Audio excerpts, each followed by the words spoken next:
Hello, and welcome to Dr. Lerna Lott's House of Edumacation. I'm Dr. Lerna Lott, and these are my students. I've brought them here today so that you can see, just like you, they have a lot to learn.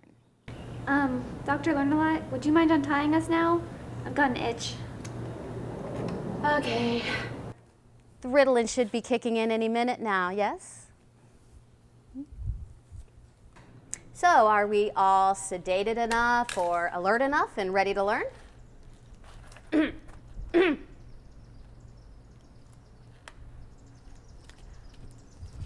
What? Let me make one thing perfectly clear. I command respect.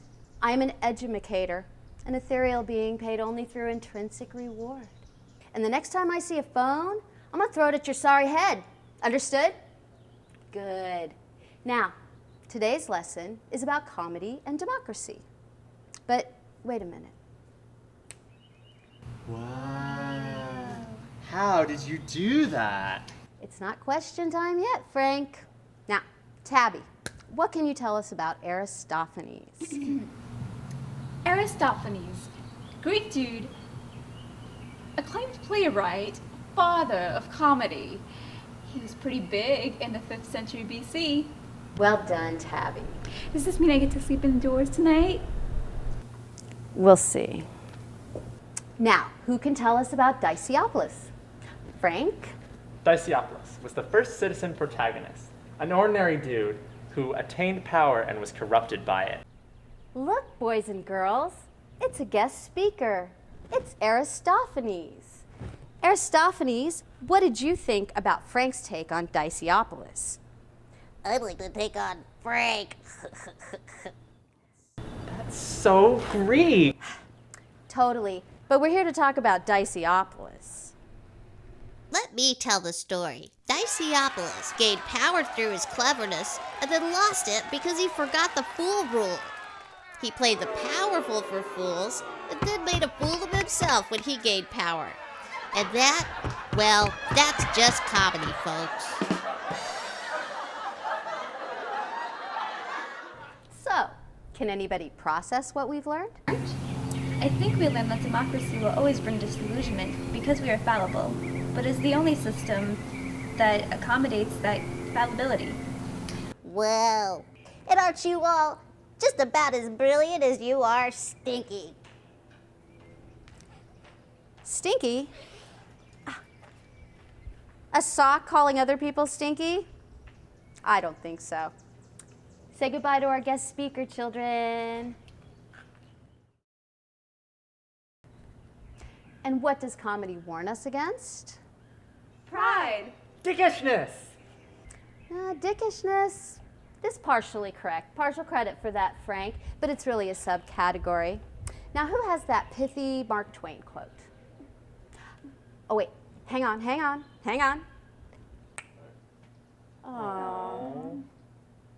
Bernadette? Mark Twain said, "Everything human is pathetic. The secret source of humor itself is not joy but sorrow. There's no humor in heaven." Pathetic. Did you hear that? Say it with me. Pathetic!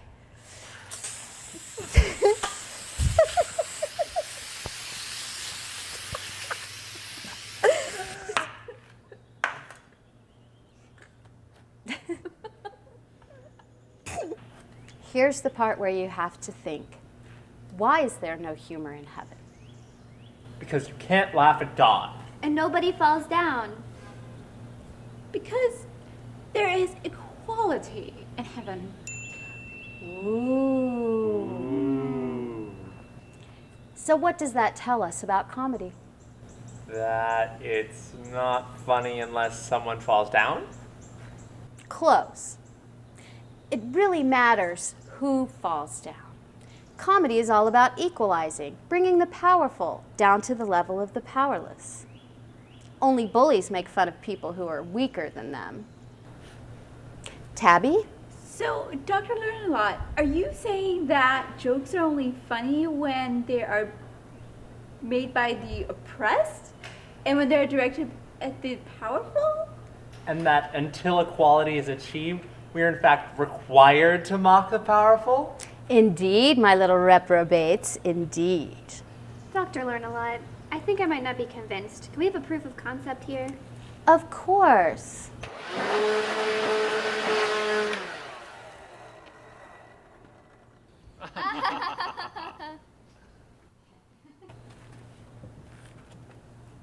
Exactly. Well, that's all the time we have today for Dr. Learn-A-Lot's House of Edumacation. Join us next time when you need to learn a lot.